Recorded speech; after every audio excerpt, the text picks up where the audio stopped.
gates prepared yet. You need to try and pick off the units as. Look at the shields on the launching cells. Oh my God, the drone's gonna take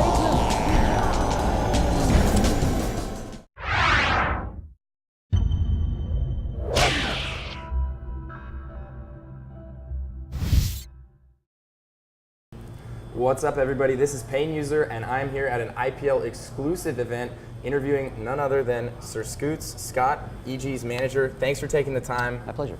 Appreciate it. You are actually one of the veterans of esports. You have been around for a long time. I used to play FPS games. I knew who you were back then. Can you talk a little bit about how you got into esports and how you got into your management role with EG? Sure.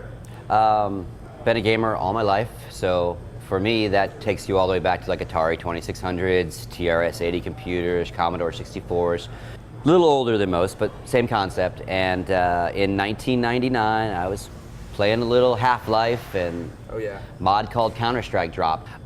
That led to me watching the pro world of that grow with teams and sponsors. And if you had a server sponsor back then, you were, big deal. Yeah, like Roger Wilco. I got a Roger Wilco sponsor. People are like, oh, you're great.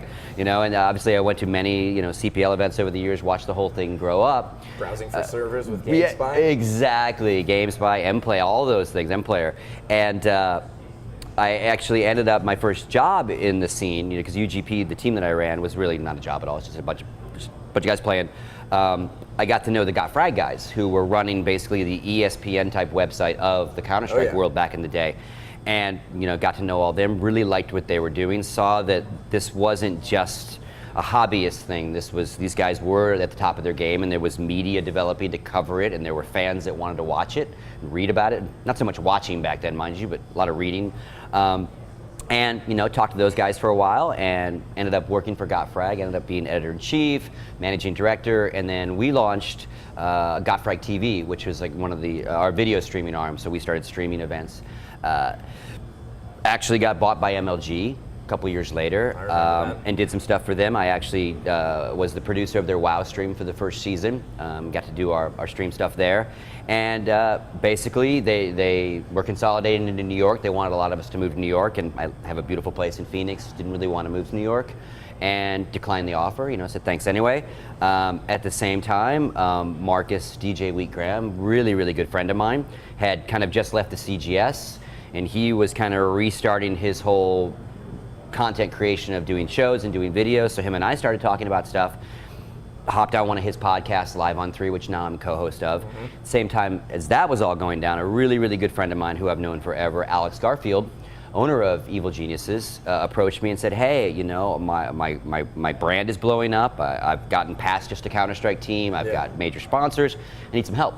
You're not with Got Frag anymore. Would you be interested in coming to the team side? I thought about it for a while, and EG was always one of my favorite teams. They had a great bunch of Canadian Counter-Strikers, really, really nice guys.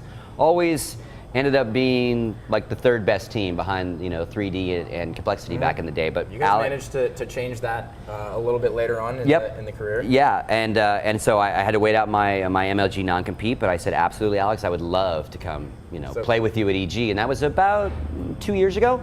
And been there ever since. I'm now CEO of the company, and we keep growing it and blowing it out. And for those of you who don't know, EG, Team Evil Geniuses, is one of the oldest and most established pro gaming organizations in the United States. One of the few that can actually pay their players. And you guys you boast one of the best StarCraft 2 teams. You've got Greg, you've got In Control, Axelav, Strife Crow. You guys have a really solid team. Where do you see EG, fitting into this whole esports thing? I think we'll continue to diversify.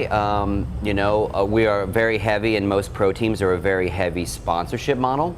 Much like some of the new sports of the day, right? Yeah, absolutely. But there are other revenue streams out there, and there's other ways to assist your sponsors in getting market share and getting their word out than just having logos on shirts or even players mentioning them. So we will continue to look for avenues to not only get our brand out there, our players' brands, all those guys. They're doing streaming stuff. We're doing a lot of stuff like that for them, and our shirts are now for sale. It's just continue. You have to grow all these brands. Yeah. And so whatever we can do, we do. Well, SirScoots, thank you so much for your My time. pleasure, brother. I really appreciate it. And do you have any shout outs you'd like to make for EG, your sponsors, friends, family, anything? Yeah, absolutely. Obviously, big shout out to the fans and of EG and our players. There is nothing without the fan base. It doesn't exist, right? You need players and fans. We are there to help facilitate all that. So big shout out to obviously all my staff of EG, all my players of EG, our sponsors. We have Intel on board, we have Kingston, Steel Series, Six Pool Gaming, Bigfoot Networks, and we just landed Monster Energy, which is great for us. Nice mainstream brand coming in. And yeah, just as I say to everybody, support EG or support whatever team or player you do happen to like, and help them out. All right, well, thanks again, Scott. My pleasure, brother. Thank you.